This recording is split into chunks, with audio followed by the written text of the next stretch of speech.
A partir de este momento, por Oriental 770 AM, Prudencia, Uruguay. Un espacio para informarse en profundidad y actuar con responsabilidad ante la vida. Prudencia, Uruguay.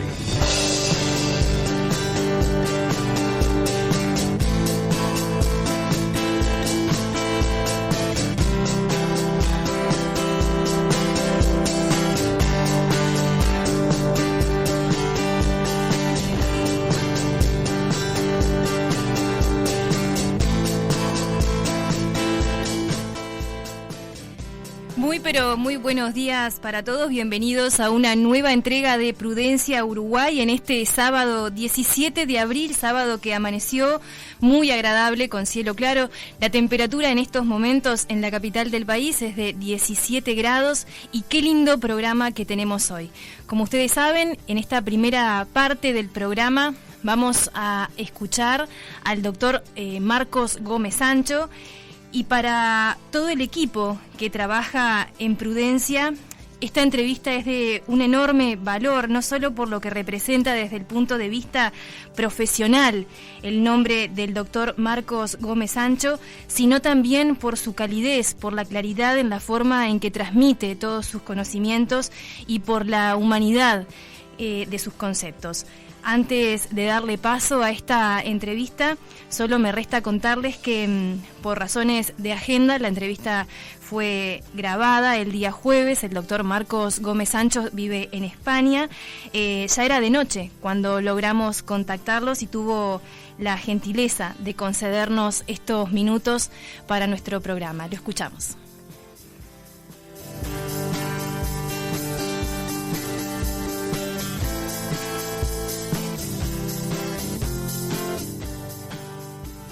Nos encontramos en comunicación con el doctor Marcos Gómez Sancho. El doctor tiene un extenso currículum que vamos a leer de manera muy breve, pero bueno, es licenciado en Medicina y Cirugía por la Universidad de Valladolid. Esto fue en el año 1972. También en el año 1997 recibió su título como doctor en Medicina por la Universidad de Las Palmas de Gran Canaria. Tiene un máster en cuidados paliativos y tratamiento del soporte del enfermo neoplásico.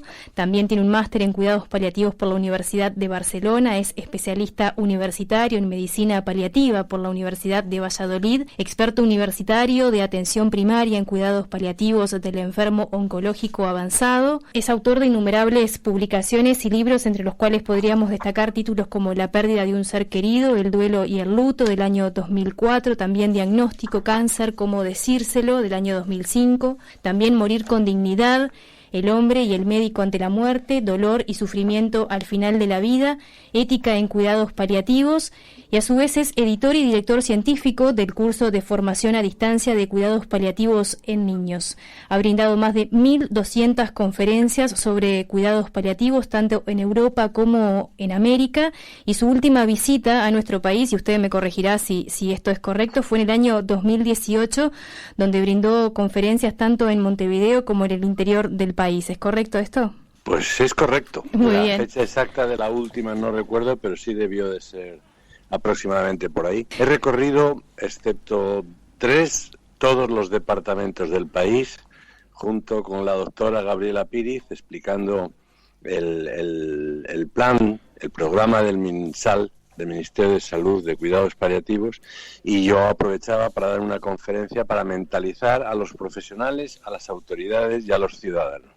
Ha sido una experiencia extraordinaria que, bueno, espero que en algún momento se pueda reiniciar.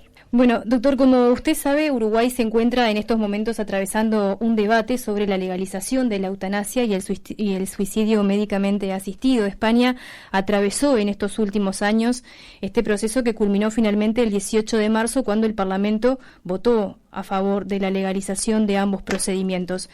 ¿Cómo fue el proceso de ese debate y qué reflexión le merece que hoy España y las personas puedan acceder a ese tipo de procedimiento? Bueno, pues yo pienso, más que decir que estoy en contra de la eutanasia, que por supuesto, en general, no dudo que hay casos puntuales que pueden estremecer a todo el mundo, incluidos los médicos, pero sí que creo que legalizar la eutanasia no es en este momento, por lo menos en España, no es lo prioritario. lo prioritario no es dar respuesta a un 2% escaso de personas que solicitan la eutanasia, sino atender a un 50% de los enfermos que necesitan cuidados paliativos y no los reciben. Eso es lo realmente urgente.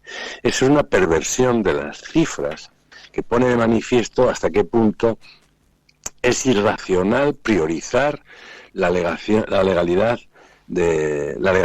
de los cuidados paliativos en España. Sabemos que con los datos en la mano, en España cada año hay 75.000 ciudadanos, 75.000 enfermos españoles que mueren cada año con un sufrimiento intenso, porque no tienen acceso a un buen servicio de cuidados paliativos. Y lo urgente no debería de ser una ley que permitiese terminar con la vida de estos 75.000 desdichados, sino urgentemente poner en marcha dispositivos para que estos enfermos tengan un buen modelo de atención paliativa al final de su vida. Fíjense que España ocupa el puesto número 31 de los 49 que se estudiaron en la Unión Europea. Solamente detrás de nosotros, detrás de España, en Europa, solamente están las repúblicas balcánicas y las repúblicas de la extinta Unión Soviética. Es decir, que vamos a tener el dudosísimo título de ser el quinto país en eutanasia, mientras somos el 31 en cuidados paliativos. Por lo tanto, creo que lo urgente hubiera sido poner en marcha, hacer una ley y una estrategia en cuidados paliativos que garantizase el acceso a los cuidados paliativos por parte para todos los enfermos españoles. Y eso hoy no existe. Por lo tanto, por eso digo que no es prioritaria y que es una ley cuando menos inoportuna.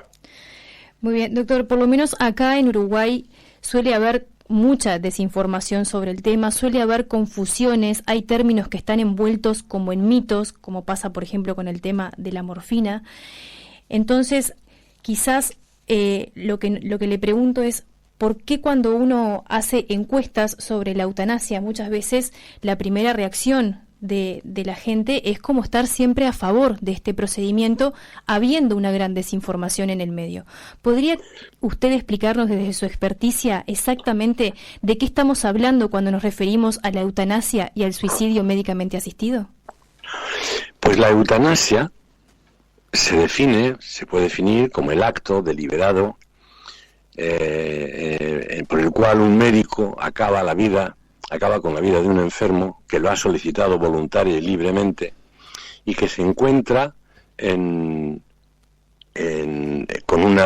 un padecimiento incurable que le va a conducir a la muerte y que le proporciona, en su opinión, según su criterio, un dolor o un sufrimiento intenso.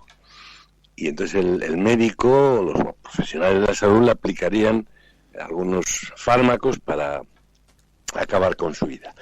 La diferencia con el suicidio médicamente asistido es aquel en el que el profesional de la salud pone al alcance del paciente los fármacos con las dosis tóxicas necesarias para que el propio paciente se lo autoadministre, es decir, que se suicide con la ayuda de un médico que le pone a su alcance las dosis tóxicas de determinados fármacos. Esa es la diferencia entre suicidio médicamente asistido y eutanasia. Por lo que respecta a la morfina yo recuerdo perfectamente un problema que hubo en su país hace creo que unos 8 o 10 años, 10 años, con la morfina, porque hubo un malentendido, en fin, una aplicación del fármaco dudosa, no me acuerdo bien. Pero claro, todo eso hace que las personas, los ciudadanos se confundan. Y los profesionales de la salud tenemos la obligación, y también los medios de comunicación, en divulgarlo, que la morfina es un medicamento extraordinariamente útil y muy necesario, pues probablemente para el 70% o 80% de las personas al final de la vida, para aliviar un dolor intenso, que es frecuente en determinadas enfermedades como el cáncer al final de la vida.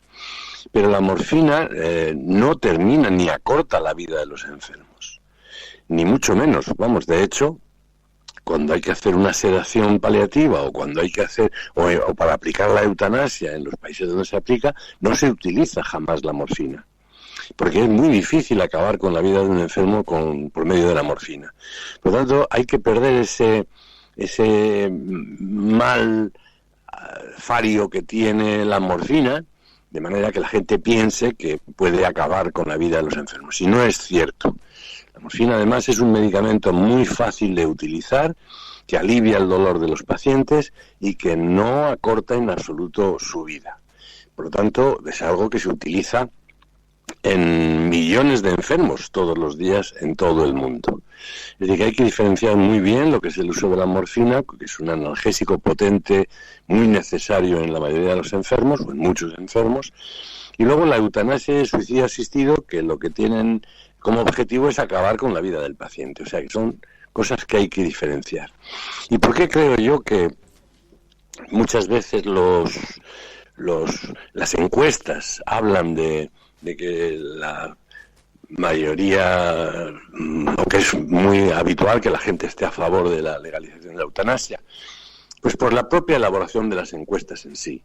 Las encuestas muchas veces se hacen de manera interesada, dependiendo de... Todos sabemos que los resultados de las encuestas son los que quieren que aparezcan aquellos que pagan o encargan la encuesta. Pero claro, si a un chaval de 30 años le preguntan un domingo a la salida del cine una pregunta ya capciosa, que es una de las que se suele utilizar: si usted tuviera un dolor intenso, insoportable y su enfermedad no tuviese curación, ¿le gustaría que existiese una ley? Claro, la gente dice que sí, yo también lo diría, pero esa pregunta está mal hecha. Porque habría que decirle, ¿qué preferiría usted? ¿Eso o que un buen equipo de profesionales bien entrenado le atendiese adecuadamente y le quitase el dolor? Pero bueno, las encuestas no se hacen así y por eso los resultados son los que son habitualmente.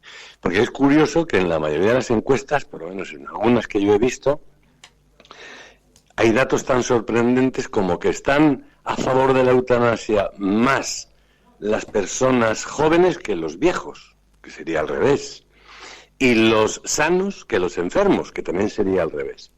Por lo tanto, por eso pienso yo que las estadísticas, las encuestas que se hacen a ese respecto tienen un valor muy, muy limitado.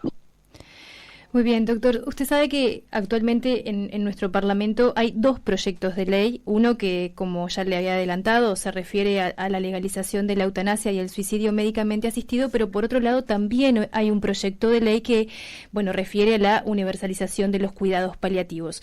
Algunos legisladores han manifestado que ambos proyectos podrían ser complementarios. ¿Usted considera que ambos proyectos de ley podrían llegar a convivir? Sí podrían llegar a convivir, claro, pero yo pienso que sería mejor que antes de poner en marcha la eutanasia existiesen los cuidados paliativos. Porque la eutanasia, una vez aprobada la ley, se aplica al mes siguiente sin ningún problema. No requiere ningún preparativo, ni ningún entrenamiento, ni ninguna capacitación especial para los profesionales de la salud que lo vayan a aplicar. Sin embargo, los cuidados paliativos sí necesitan años para desarrollarse, para formar a los profesionales, etcétera. Es decir, que la eutanasia se aplicaría al mes siguiente y, sin embargo, los cuidados paliativos universales se tardarían años en conseguir. Por lo tanto, yo creo que igual que le digo de España, lo urgente, lo prioritario es poner en marcha equipos de cuidados paliativos. Yo quiero felicitar una vez más a la Sociedad Uruguaya de Cuidados Paliativos, que prepararon ese proyecto de ley que se debate actualmente, y creo que ese es el primer paso que hay que dar, y además con urgencia, porque veremos como cuando todo el mundo tenga cuidados paliativos de calidad, la demanda de eutanasia pues va a ser una auténtica anécdota. Y se lo digo sabiendo que Uruguay precisamente es el país líder en cuidados paliativos en Latinoamérica. Pero aún así todavía quedan pasos que dar, y yo creo que lo urgente es dar esos pasos antes de legalizar la eutanasia. Bien, suelen catalogar la eutanasia como un derecho de acceso a una muerte digna. Son como frases que se repiten permanentemente cuando se habla de eutanasia. ¿Qué tanto tiene de derecho y qué tanto tiene de digno este procedimiento? Bueno, lo de muerte digna es ya definitivamente un eslogan. Es algo que no significa nada y es simplemente un eslogan que se han adjudicado quienes están a favor de la eutanasia. Y ya no se habla de la eutanasia porque pueden levantar sarpullidos y anticuerpos en determinadas personas. Entonces se usa lo de muerte digna. Por lo tanto, se trata, como les digo, de un eslogan hueco, es una palabra hueca, vacía, porque efectivamente lo utilizan para referirse a la eutanasia. Y está mal usado, porque se puede morir dignamente y puede haber una muerte digna perfectamente, sin necesidad de administrar la eutanasia. Yo estoy harto de atender enfermos y de acompañar enfermos que tienen una muerte muy digna sin la eutanasia. Por lo tanto, es uno de los muchos términos que genera confusión y que se debería evitar, porque se utiliza, ya le digo, como un eslogan sinónimo de la eutanasia y lo único que hace es confundir a los ciudadanos. Yo pienso que los ciudadanos está bien que expresen su opinión, están en su derecho y además lo deben hacer. Pero para hablar tienen que estar bien informados. Tienen que estar bien informados y tienen que saber de lo que se habla. Y por eso la importancia de que se difundan las definiciones de las palabras clave en este asunto. Porque lo de la muerte digna, por ejemplo, es algo que confunde mucho a los ciudadanos y se debería de evitar. Porque yo, que no estoy de acuerdo con la eutanasia, estoy de acuerdo con una muerte digna. Ese es el mejor indicativo de que hay una gran confusión con ese término y con otros. Muy bien, doctor, ahora le voy a pasar como a hablar sobre un colectivo que hasta ahora no habíamos tocado el tema, que es el colectivo de los médicos. ¿Qué rol juega el colectivo médico en toda esta postura? Por lo menos, ¿qué rol jugó en España, que ya atravesó por este debate? ¿Cómo cambia el vínculo entre el médico y el paciente, saber que este procedimiento ya es legal? ¿Y qué podría pasar en España con los profesionales que, por ejemplo, se nieguen a realizar este procedimiento? Bueno, todavía no sabemos lo que pasa, puesto que la ley no está en vigor. Estará en vigor a partir de junio, y entonces veremos a ver.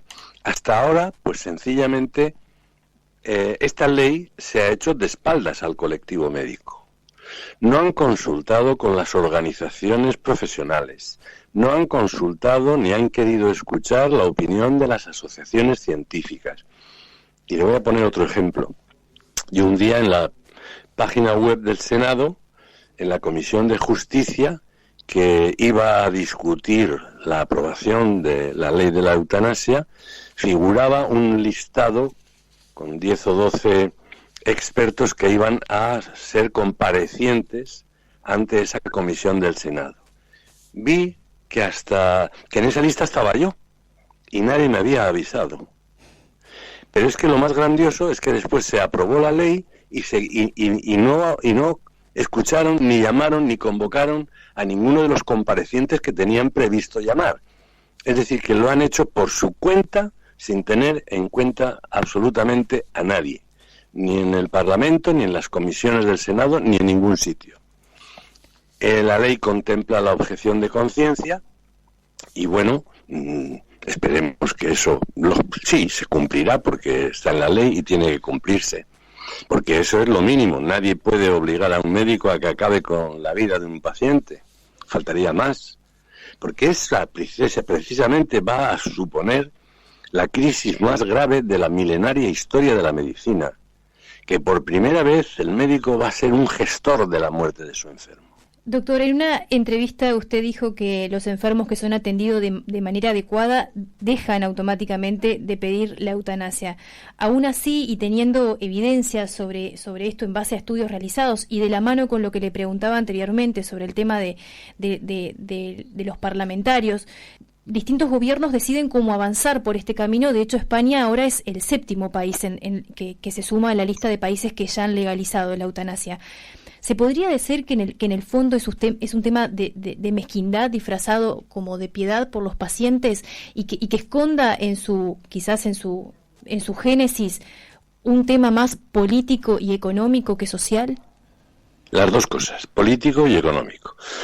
¿Qué es político? Lo demuestra el hecho de que nada más lo han hecho los políticos. Y cuando se hace una ley, un gobierno, un parlamento, debe de escuchar y pedir opinión a las personas, a los profesionales, a la gente que está relacionada con esa ley. Es decir, una ley de educación no se entendería sin escuchar a los maestros, sin escuchar a los padres de los alumnos, a las asociaciones de padres de alumnos, sin escuchar a los directores de los colegios. Es decir, pues aquí esto tampoco se entiende sin haber escuchado pues a los profesionales de la salud y a las organizaciones profesionales y a las asociaciones científicas, ¿no?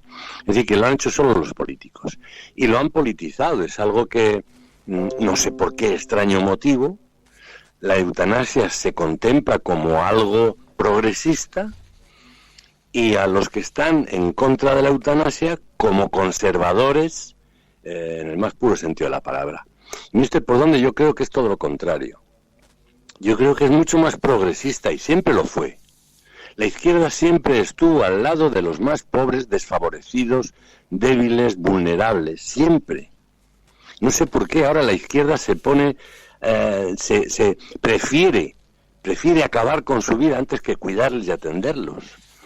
A mí me parece mucho más progresista atender a los enfermos, a los ancianos, que son vulnerables, que muchas veces tienen dificultades económicas, de lo que podemos, de algo de lo que podemos hablar a continuación, porque también es importante. A mí me parece eso mucho más progresista que acabar con el enfermo. A mí acabar con el enfermo, y tenemos ejemplos en la historia reciente de Europa por lo menos, ejemplos recientes en que acabar con los enfermos no es precisamente un progreso, sino un auténtico regreso. Y con respecto a los aspectos económicos, pues puede llegar a serlo. Yo no quiero decir que quienes ahora abogan o legislan la legalización de la eutanasia sea ese el santo y seña que les condiciona para ello, pero que duda cabe que cabe el riesgo de que en algún momento los vectores del poder, los peligrosos vectores del poder, pues empiecen a darse cuenta, si es que no se le han dado ya, que cuidar a un enfermo, cuidar a un anciano, cuesta muchísimo dinero y acabar con él es gratis. Por lo tanto, que duda cabe que eso a medio, a largo plazo o en algún momento de la historia, esa pueda ser una tentación y desde luego también un riesgo.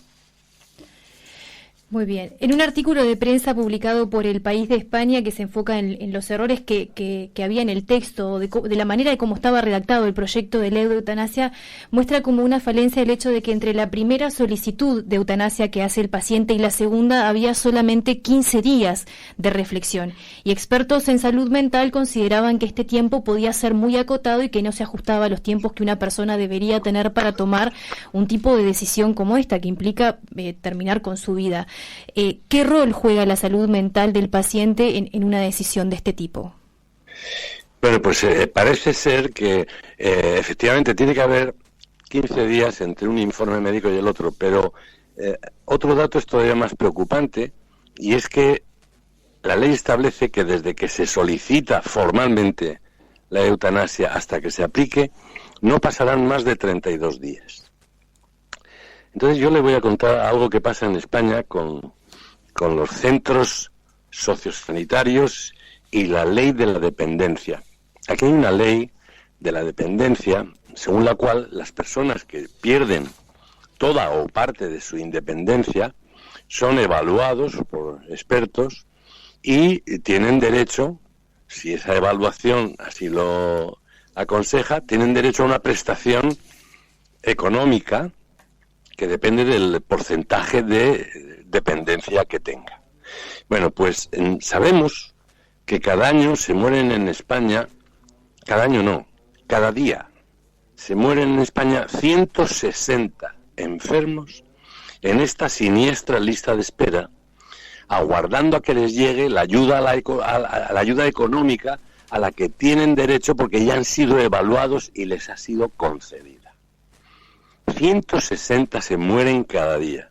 De forma que cuando llegan esas ayudas a la dependencia, la mayoría de las veces solo sirven para comprar flores. Por lo tanto, yo digo, ¿por qué no se dan tanta prisa en suministrar las ayudas económicas a los enfermos que la necesitan y que tienen derecho?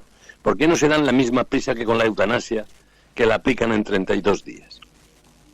Porque eso es algo absolutamente imposible de defender. Eso es un escándalo. Eso es una calamidad.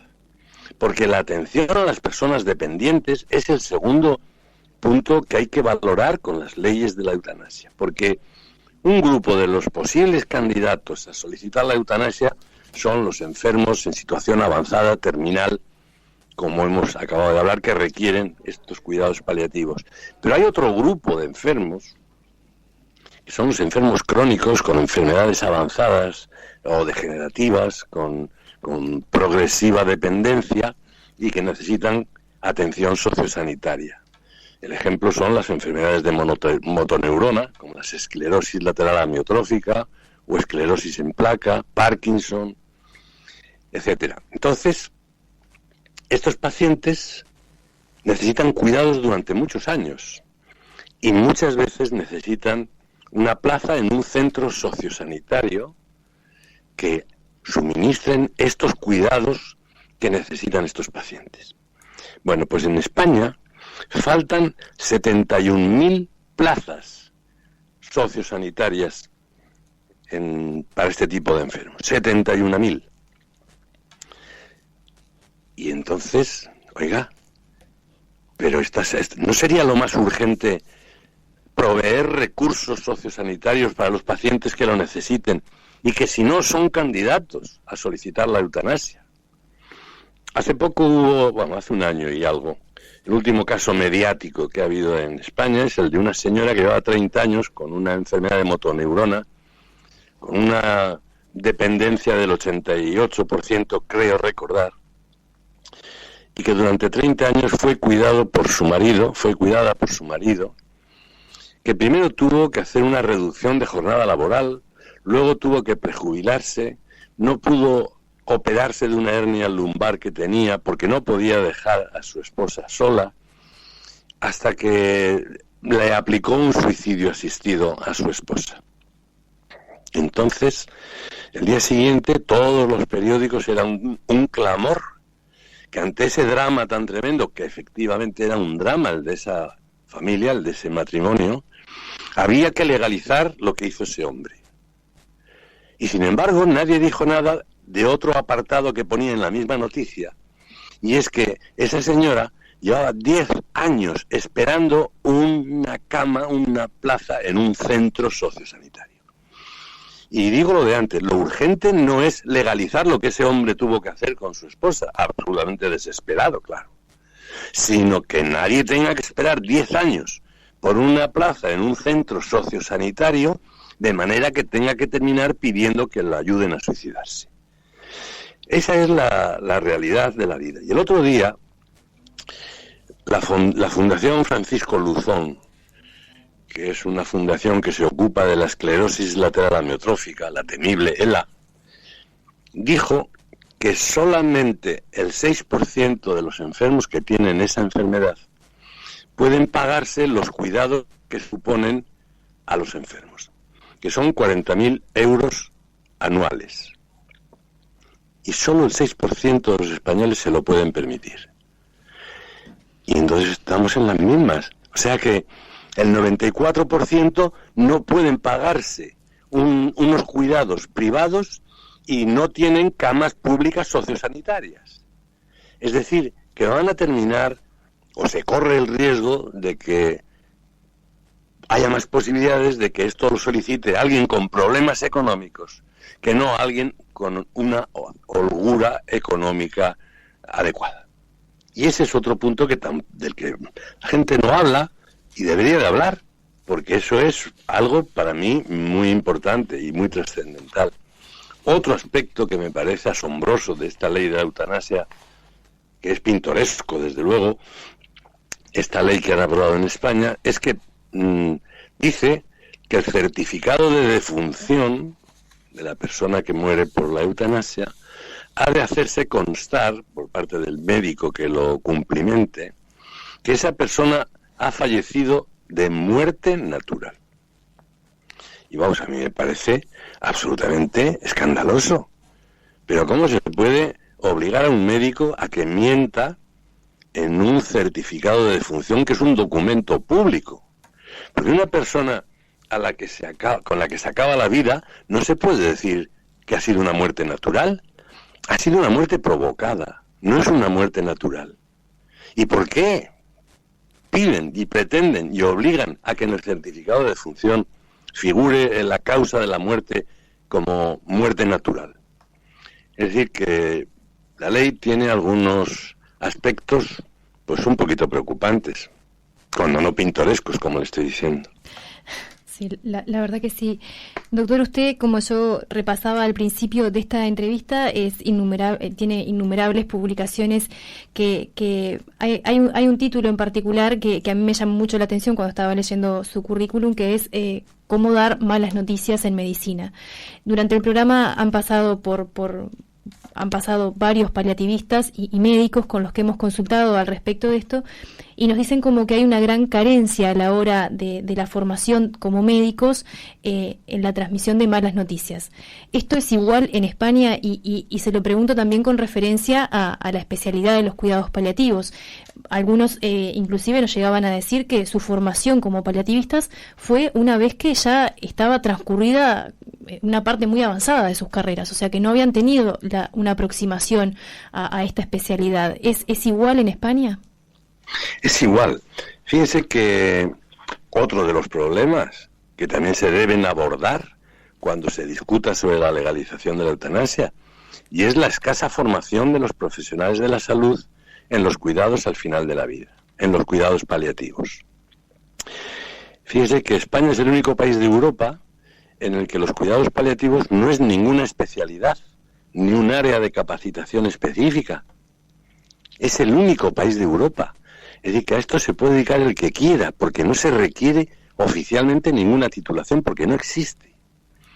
Y en la universidad, a pesar de que las directrices de la Unión Europea obligan, desde hace ya años, a que todas las facultades de medicina de Europa tienen que tener una asignatura obligatoria de cuidados paliativos, en España, de las 43 facultades de medicina, no llegan a la mitad las que hablan algo de cuidados paliativos. Pero solamente 7 cumplen con las instrucciones de Bolonia, que obligan a una asignatura obligatoria de cuidados paliativos. Y así llevamos muchos años. Pero no hay nadie que les obligue a que a los médicos se les dé una capacitación en cuidados paliativos ya desde el grado, desde la universidad. Por lo tanto, no es que no sepan dar malas noticias, es que tampoco saben usar la morfina, tampoco saben, en fin, no saben cuidados paliativos porque nadie se lo ha explicado. Y muchas veces el médico, ante un paciente de estas características, huye, escapa, abandona y dimite. Y no se le puede reprochar, porque no se puede exigir a nadie algo que nadie se ha molestado en enseñarle. Por lo tanto, es otro punto en el que cabría incidir. ¿Cómo va usted a legalizar alguna forma de acabar con la vida de un paciente cuando a los médicos no les han enseñado cómo atenderles adecuadamente? Evidentemente, los que se dedican a los cuidados paliativos y tienen conocimientos adecuados, lo han adquirido por su cuenta después de acabar la carrera, porque en la universidad muy pocas veces se da esa formación específica en este campo, por lo menos en España. Y me temo que por Latinoamérica no anda la cosa demasiado mejor. Yo sé que en Uruguay se enseña en la universidad, porque además yo soy doctor honoris causa de la Universidad de la República, que es un orgullo que tengo, que llevo yo muy dentro, y me consta, conozco a los profesores de allí, y me consta que allí se enseña los cuidados paliativos en la universidad, en el grado. Muy bien, doctor, no quisiera robarle más minutos, simplemente pedirle quizás para nuestra audiencia una reflexión final para todos aquellos que están como recién teniendo un acercamiento con este tema y de cara a este proceso de debate que tiene Uruguay por delante, quizás una reflexión final. Bueno, la reflexión final en torno a lo que hemos comentado a lo largo de esta entrevista es la urgencia de atender bien a los enfermos. No se puede permitir que hoy no se atienda a los pacientes al final de la vida de la misma manera, con la misma prontitud y con la misma categoría y recursos con los que se trata cualquier otra enfermedad. Nadie entendería que a una persona que le dé un infarto no tenga acceso a un equipo sanitario que le cuide y le atienda adecuadamente. Pues igual de sarpullido nos debería de producir cuando una persona al final de su vida no hay alguien, un equipo, profesionales bien entrenados que les cuiden amorosamente y primorosamente al final de sus vidas. Tenemos que empezar a hablar de la importancia que hay que darle a la obstetricia del alma. Tampoco hubo ginecólogos de toda la vida. La gente nacía como podía en las casas, luego estuvieron los parteros, etcétera, hasta que ahora mismo no se entiende un hospital que no haya un ginecólogo, o varios, que no haya un equipo, un servicio de ginecología, que atienda a las personas cuando llegan a este mundo. Pues igualmente hay que disponer de equipos profesionales que atiendan a las personas cuando abandonen este mundo, para que lo hagan de la mejor manera posible. Muy bien, doctor Gómez Sancho, le queremos agradecer enormemente por estos minutos que tuvo en nuestro programa en Prudencia Uruguay y esperamos, una vez que pase esta situación sanitaria que estamos atravesando todos, poder tenerlo de regreso en nuestro país para poder escucharlo. Pues estoy deseando, porque es un país al que amo, del que además soy ciudadano ilustre, creo recordar, que me nombró el intendente hace unos años, y es un país donde me encuentro como en casa, la verdad. Muchísimas gracias por estos minutos. Gracias a ustedes, han sido muy amables. En instantes continúa Prudencia Uruguay.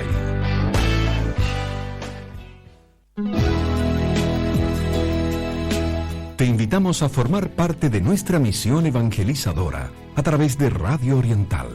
Realiza tu aporte en la cuenta de Habitat número 17808. 17808. Para el crecimiento de la programación religiosa. Gracias por ayudarnos a que el mensaje de Jesús llegue a todos los uruguayos. Recuerda, la cuenta de Habitat número 17808.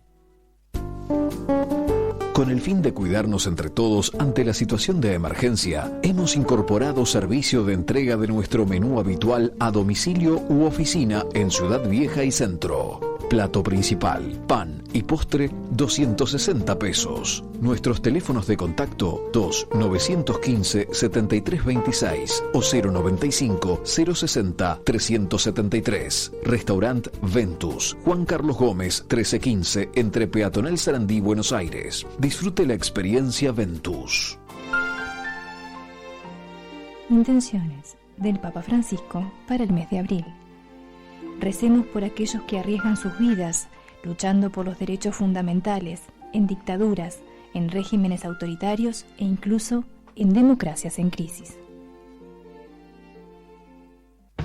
El País presenta la Biblioteca de Mario Delgado Aparaín. 12 libros que reúnen las novelas, cuentos y entrevistas de uno de los escritores uruguayos contemporáneos más destacados. Comenzá el año leyendo historias que seducen y revelan con picardía personajes y acontecimientos que hacen del mundo un lugar más entretenido. Incluye su libro inédito, 5 fábulas del sur, y otros grandes éxitos como No robarás las botas de los muertos, Alivio de luto, La balada de Johnny Sosa y mucho más. Este y todos los sábados a solo 170 pesos. Solicítalo en coleccionables.elpaís.com.uy o llamando al 2900-4141. Pedilo en kioscos y supermercados o comunícate con nosotros que te lo haremos llegar con tu canillita siguiendo rigurosos y estrictos controles de prevención e higiene. Comunícate con nosotros a través de nuestras redes sociales. Nos encuentras en Twitter e Instagram como @PrudenciaUy y en Facebook Prudencia Uruguay. También podrás encontrar todos nuestros contenidos en el sitio web www.prudenciauy.org.uy. En Vigilia, hoy más que nunca queremos estar a tu lado.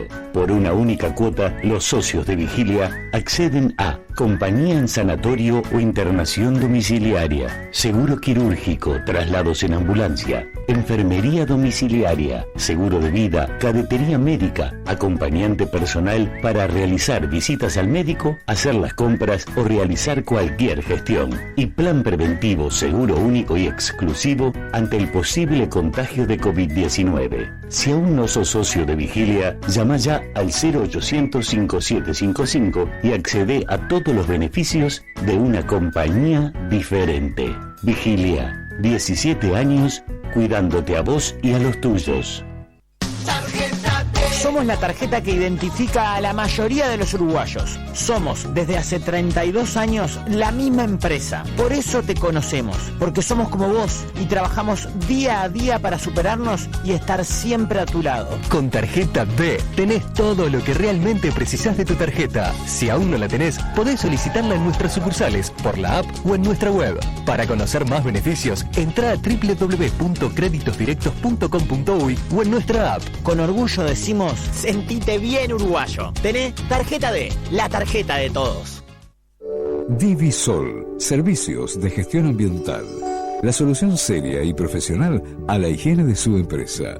Servicios de limpieza para hospitales, edificios, comercios, plantas industriales, técnicas de altura para limpieza de cristales, mantenimiento de áreas verdes. Ahora en Alejandro Gallinal 2103, esquina Pitágoras. Teléfono 2615-1500.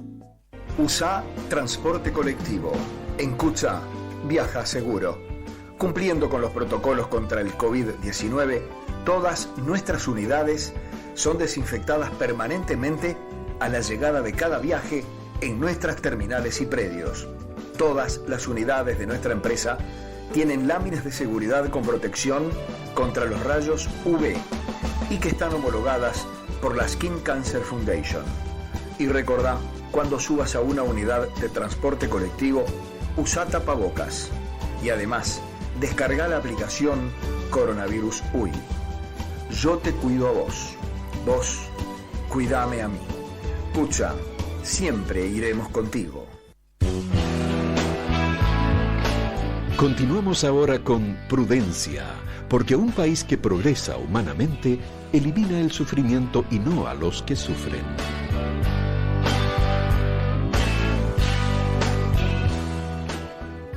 Muy bien, continuamos con Prudencia Uruguay. Iniciamos el tránsito de los minutos finales de este programa. Y antes de pasar a la próxima nota, me gustaría agradecer personalmente a la doctora Alejandra Sosa, quien fue que gentilmente inició los primeros contactos con el doctor Marcos Gómez Sancho para poder tener esta entrevista que desde ya les avisamos que va a quedar colgada en nuestras redes sociales. Ahora sí, como ustedes saben, a nosotros nos gusta acercar en los diferentes programas noticias o novedades relevantes con respecto al tema que nosotros tratamos. Y es por eso que en estos próximos minutos vamos a compartir una nota que le realizamos ayer a la doctora Ana Guedes. La doctora Guedes, que además de ser médica especializada en medicina interna, oncóloga y diplomada en cuidados paliativos y en bioética, también es integrante de Prudencia Uruguay y también es amiga de este programa. Es por eso que el pasado 25 de marzo, motivada por lo que ella calificó como una gran indignación, escribió una carta al semanario Búsqueda. Una carta que habla, entre otras cosas, sobre las confusiones que existen con respecto a este tema, pero fundamentalmente sobre, y algo que también tratábamos con el doctor Marcos Gómez Sancho, sobre el atropello que significa para la profesión médica la práctica de la eutanasia. Así que, si les parece, compartimos en los próximos minutos lo que la doctora Guede nos decía al respecto. Bueno, gracias por la oportunidad, Roxana, de manifestar la importancia de este tema Y bueno, la motivación me nace, en realidad yo no soy una profesional que habitualmente esté, digamos, en actividades de los medios y haciendo acciones públicas, pero en realidad mi trayectoria como médica clínica y de cuidado de los enfermos me ha involucrado mucho con el sentir de los pacientes, de las familias, y con el sentir del conjunto de médicos que me han acompañado durante mi trayectoria de 40 años en el ejercicio de la profesión, en que somos profesionales y estamos muy abocados al trabajo diario, muy involucrados en esa rutina compleja de asistir, atender familiares y después nuestra propia vida, y no nos expresamos verbalmente a menos que seamos convocados formalmente por las instituciones correspondientes, ¿verdad? Eso es como el habitual comportamiento de los médicos, y me sentí realmente indignada porque en los últimos meses y en el contexto de esta pandemia, un conjunto de legisladores toma por nosotros, digamos, se arroga de la potestad de cambiar el sentido de nuestra profesión, ¿verdad? Los fines de la medicina, pretendiendo que se apruebe a las apuradas y sin nuestra participación ni ser consultados una ley de eutanasia y suicidio médicamente asistido, en la que el médico justamente, que es, digamos, ignorado, va a ser el ejecutor de esa práctica. No es una necesidad de nuestra población ni de nuestros pacientes, sí, en cambio, la universalización de los cuidados paliativos, que ahora hay 15.000 uruguayos y sus correspondientes familias, que en general son un promedio de 2 mínimos familiares por paciente, o sea que estamos hablando de 15.000 pacientes y 30.000 familiares, y los pacientes y las familias son una unidad en el tiempo en que vivimos el fin de la vida. Entonces, ese conjunto de uruguayos no accede a una atención digna, y se está pretendiendo aprobar a los apurones una ley para que los médicos ejecutemos, digamos, a los enfermos terminales que así lo soliciten, considerando que eso de solicitarlo es válido si determinadas condiciones, y sí, estar apto y ser evaluado por 2 médicos, en fin, con un protocolo que es muy también cuestionable en este proyecto de ley, el protocolo mismo, pero más allá de todos los efectos que tiene el protocolo, la misma pretensión de que seamos los médicos es indignante, tanto el contenido como la forma de lo que se pretende hacer. Que no es una cuestión de libertad individual y no es la eutanasia una solución al sufrimiento de los enfermos, de eso estoy convencida, pero debemos ser escuchados. Los uruguayos que padecen enfermedades no es que quieran morir, sino quieren aliviar su sufrimiento. Es un problema además cuyas consecuencias sociales son devastadoras e imprevisibles una vez que se derriba la barrera de lo que es que el principio de respeto a la vida es inviolable. Se puede, más situaciones progresivamente pueden ser incluidas, porque sufrimiento insoportable, como es uno de los argumentos de la ley, existe muchísimos, y sin embargo pueden ser superados y aliviados, adecuadamente atendidos. Pero si las personas no tienen la alternativa de acceder a sus servicios con una ley que garantice el acceso de las personas que sufren y unas prestaciones adecuadas, ¿verdad?, de adecuada calidad e integrales con todos los servicios, entonces sí, habrá mucha gente a la que sea aplicable ese proyecto de ley sin siquiera nosotros ser consultados, los que tendríamos que ejecutarlo, ¿verdad?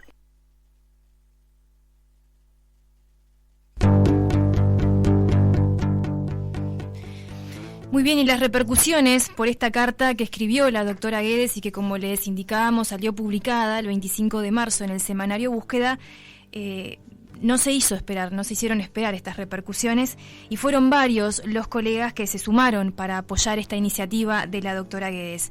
En este último tramo vamos a escuchar las cifras que compartió con nosotros la doctora Guedes al respecto de esta carta publicada.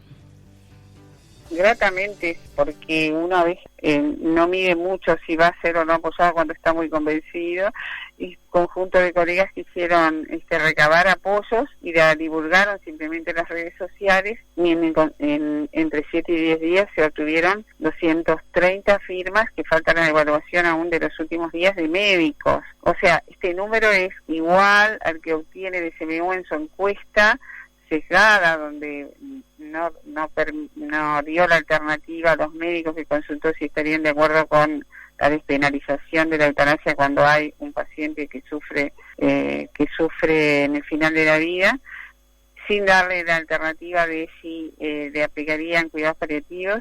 Obtiene esa misma cifra de personas que contestan positivo, o sea que si ninguno de los dos procedimientos son procedimientos, digamos, democráticos, de una prolijidad estricta, tanto mi carta, digamos, y la evaluación de los apoyos como dicha encuesta, y tienen el mismo número, o sea que, y obtenido en pocos días, de modo que no es verdad que el 82% de los médicos estén de acuerdo con la eutanasia, como dice la encuesta propiciada por el Sindicato Médico de Uruguay, ¿verdad? Que en lugar de esa encuesta debería plantear un serio proceso de profundo debate y serena reflexión, y no procurar hacer creer que 15.000 médicos del país pueden apoyar la eutanasia porque 240 en una encuesta dijeron que sí. Entonces eso es indignante en sí mismo, y deberíamos no permanecer callados, pedir nuestra participación y nuestra consulta y nuestro involucramiento, ¿verdad? También participaron profesionales, 80 profesionales, psicólogos, licenciados de enfermería, auxiliares de enfermería, quisieron adherirse y los aceptamos porque nos parecía importante. Esto no es un problema de los médicos, es todo el equipo que se involucra y que asiste a un enfermo, que es derivado finalmente a la eutanasia, ¿verdad? Y también personas de la sociedad toda, alrededor de 200 adherencias llevamos sin haber evaluado en los últimos días, como te decía Rosana. Realmente esto nos sorprende gratamente y nos alienta a continuar y a pedir que los colegas se involucren, ¿verdad? Y sin temor, porque es nuestra vida profesional, pero más allá de eso, la vida de los enfermos, su confianza en la medicina y en los fines de la medicina en nuestro país y de la sociedad toda en definitiva, ¿verdad? Muy bien, agradecemos a la doctora Ana Guedes por haber compartido también unos minutos con nuestro programa, y ahora sí, nos despedimos hasta la próxima edición de Prudencia Uruguay. Muchas gracias a Óscar Romero por la puesta en el aire en el día de hoy. Nos reencontramos aquí por Oriental el próximo sábado a las 10 de la mañana. Chau, chau.